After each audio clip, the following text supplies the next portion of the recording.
سامنے بیٹھے ہوئے اس ملک کے مختلف میڈیا ہاؤسز سے وابستہ صحافی حضرات، media persons, vloggers, anchor persons, columnist, analyst, السلام علیکم۔ میں سب سے پہلے آج گلگت بلتستان جرنلسٹ فورم کا، national press club Islamabad کا تہہ دل سے شکریہ ادا کرتا ہوں کہ ایک ایسے موضوع پر یہاں پہ ایک خوبصورت سیمینار کا انعقاد کیا ہے جس کا تعلق گلگت بلتستان کے جشن آزادی اور وہاں کی آزادی کی تاریخ سے۔ میں آپ سب کا شکریہ اور خاص کر national press club Islamabad کا کہ انہوں نے ہمیشہ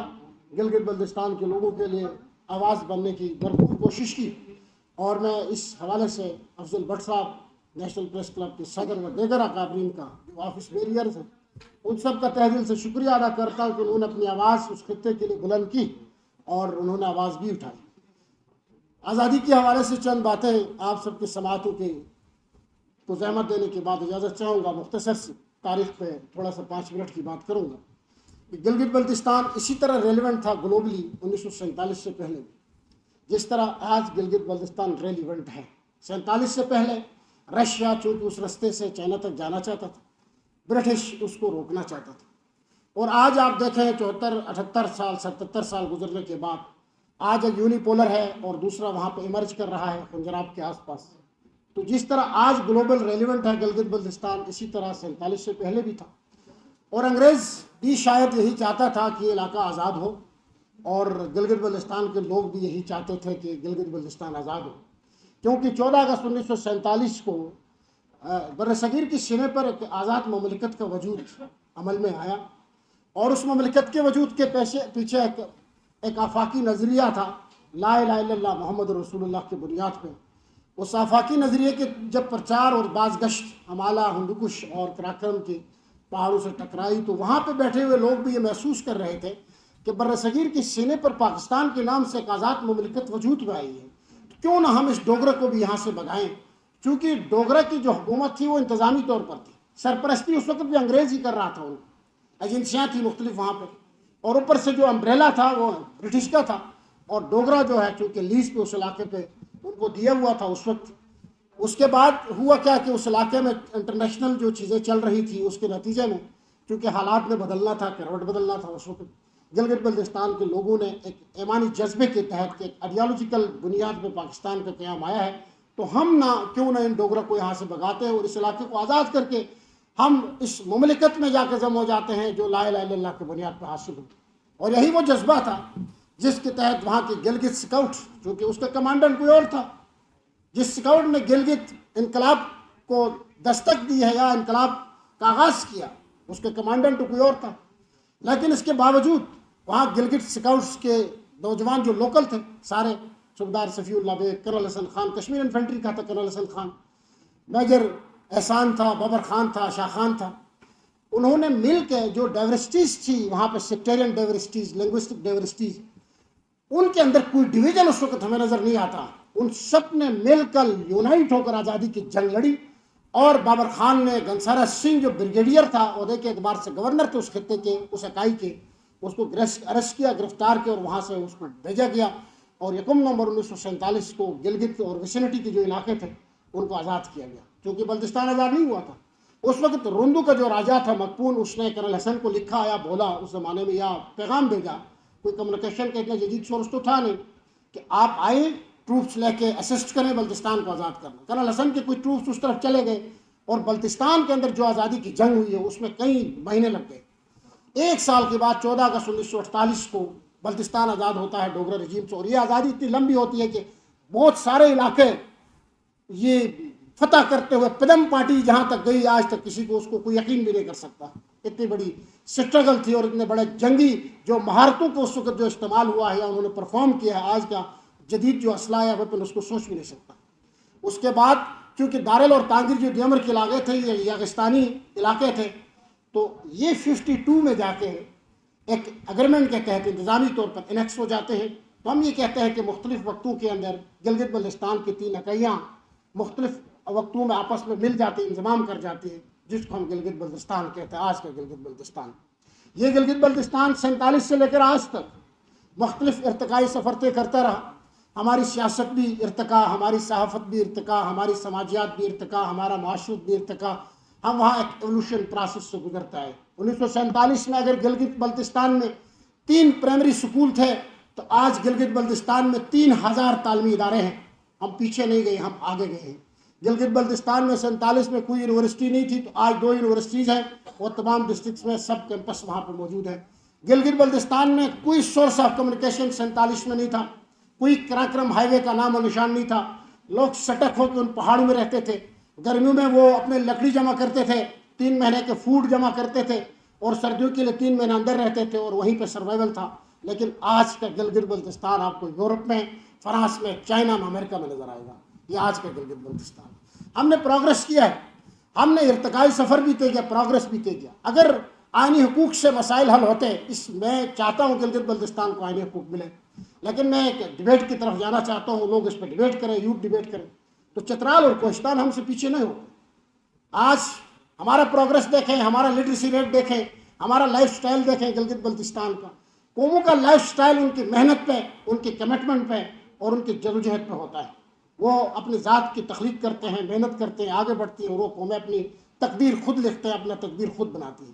آج 77-78 برس گزرنے کے بعد ہم اس دہلیز پہ کھڑے ہیں کہ گلگت بلتستان کا جو سیاسی سوال تھا وہ تشنہ طلب ہے۔ 1947 کے بعد جب وہ علاقے آزاد ہوئے، میر آف نگیر اور ہنجا نے خط لکھا تھا قائد محمد علی جناح کو۔ اس نے اس زمانے کے صوبہ سرحد کے جو وزیر اعلیٰ تھے خان عبدالقیوم خان کو کہا کہ آپ ان علاقے کو دیکھیں۔ اس نے اپنا ایک ریپرزنٹیٹیو گلگت بھیجا جس کا نام تھا سردار عالم خان، جو پیشے کے اعتبار سے تحصیلدار تھے۔ ریاست کے جو صدر تھے شاعر اس خان صاحب اور اس کی ٹیم نے، چونکہ ایک اسٹیٹ کے نمائندے کے انتظار میں تھے، چاہے وہ نمائندہ کس بھی رینک کا ہو، یہ ایک جذبہ تھا پاکستان کے ساتھ کمٹمنٹ کا کہ ایک تحصیلدار آتا ہے اور پریزیڈنٹ سرنڈر کر جاتا ہے۔ یہ بظاہر طور پر سرنڈر نہیں ہے، بلکہ ریاست پاکستان کے ایلچی کے نمائندے کا انتظار تھا ان کو۔ جو ہی وہ نمائندہ پہنچا، انہوں نے پاکستان کے ساتھ انکنڈیشنل انیکسیشن کا اعلان کیا۔ اور اس کے بعد چونکہ وہاں پہ مختلف پولیٹیکل ایولیوشن آئے، 60s میں ایوب خان کے زمانے میں کچھ نمبرداروں کے الیکشن ہوئے، 70 کی دہائی میں ذوالفقار علی بھٹو پیپلز پارٹی نے اس علاقے کو پولیٹیکلی امپاور کرنے کی کوشش کی، 80s میں ریفارمز آئے، 90s میں، اور 2000 کی دہائی میں جنرل مشرف نے ایک پلان بنایا وہاں کو کہ ایک صوبائی طرز کا سیٹ اپ دیا جائے۔ مشرف چلا گیا، اس کے بعد پیپلز پارٹی تھی یہاں پہ 2008 میں۔ آصف علی زرداری صاحب نے فرسٹ ٹائم گلگت بلتستان کو گورننس آرڈر 2009 دیا، جس کے تحت تاریخ میں پہلی دفعہ ایک گورنر اور گلگت بلتستان کے چیف منسٹر کے جیسے پورٹ فولیوز انٹروڈیوس ہوئے۔ اور یہ جو ایک انتظامی پروونس ہے ہم اس وقت، 28 اپریل 1949 کے ایک ایگریمنٹ بھی ہے بیچ میں، جس کے تحت ہم انتظامی طور پر وفاق میں ہمیں سنبھالنا ہے ہمارے امور۔ خیر آج ہم جس جگہ پہ ہیں، ٹھیک ہے، ایک سیاسی سوال ہے۔ میرا سینٹیمنٹ جو ہے گلگت بلتستان کا، کشمیر کا تنازع کے ہم فریق ہیں، اس میں کوئی دو رائے نہیں ہے۔ یونائٹڈ نیشن کے چارٹر کے اندر گلگت بلتستان کشمیری ڈسپیوٹ کا حصہ ہے، لیکن یہ میری مرضی سے نہیں ہے۔ میں نے تو اپنی مرضی سے آزادی لی تھی اور اپنی مرضی سے اس خطے کو آزاد کر کے پاکستان میں شامل کیا تھا، لیکن آج ریاست یہ کہتی ہے کہ گلگت بلتستان کشمیر ڈسپیوٹ کا حصہ ہے، تو میں ریاست کے نیریٹو کو آنر کرتا ہوں۔ گلگت بلتستان کے لوگ اس نیریٹو کو آنر کرتے ہیں، رسپیکٹ کرتے ہیں، اور 5 فروری کو سب سے بڑی ریلیاں گلگت بلتستان میں نکلتی ہیں۔ کشمیر کا کوئی بھی دن ہو، گلگت بلتستان میں ریلیاں ہوتی ہیں، تقاریب ہوتی ہیں، ہم ان کے ساتھ کھڑے ہیں اور سفارتی طور پہ بھی کھڑے ہیں، لیکن till the solution of Kashmir Gilgit Baltistan کو امپاور کیا جا سکتا ہے، کیوں نہیں کرتے؟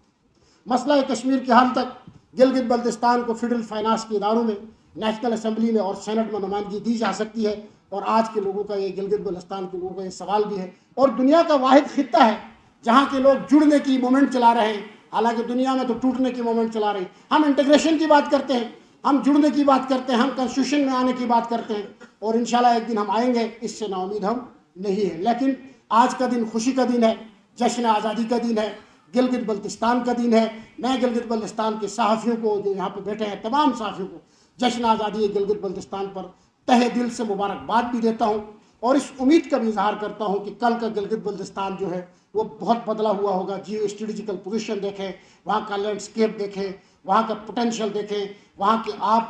آپ جہاں پہ مستقبل میں جو چیزیں ہونی ہے، اس میں گلگت بلتستان دنیا کا وہ بہترین خطہ ہوگا جہاں پہ پوری دنیا کھنچ کے آئے گی، دیکھے گی، وہاں بیٹھے گی، اور گلگت بلتستان کے لوگ ان کو ہوسٹ کریں گے، اور پاکستان کا سب سے بڑا ریفرنس گلگت بلتستان ہوگا۔ اس امید کے ساتھ کہ کل کا جو گلگت بلتستان ہے وہ بہت خوبصورت ہے، اور اس کے لیے ہم نے آج کے دن سے یہ عہد کرنا ہے کہ آزادی تو ہم نے ہمارے پرکھوں نے لی, ڈوگرا چلے گئے, آج پاکستان بن گیا, لیکن اس پاپولر جو نریٹو سے نکل کر, ہائپر نیشنلزم سے نکل کر ہمیں جس طرح کی جو آئیڈینٹیز ہیں, چھوٹی آئیڈینٹیز ہیں, نئے گلگت بلتستان چھوٹی آئیڈینٹی, پختون چھوٹی آئیڈینٹی, بلوچ اپنی جگہ پر چھوٹی, یہ سب آئیڈینٹیز ملتی ہیں ایک بڑی آئیڈینٹی بنتی ہے جس کو پاکستان کہتے ہیں. ہم نے اپنی تمام چھوٹی آئیڈینٹیز کو بالکل اسٹرینتھن کرنا ہے, اور فیڈریشن پر لازم ہے کہ وہ ان تمام چھوٹی آئیڈینٹیز کا رسپیکٹ کرے, لیکن ہمیں چاہیے کہ بڑی آئیڈینٹیز کے لیے بڑی آئیڈینٹی کو چھوٹی آئیڈینٹی پہ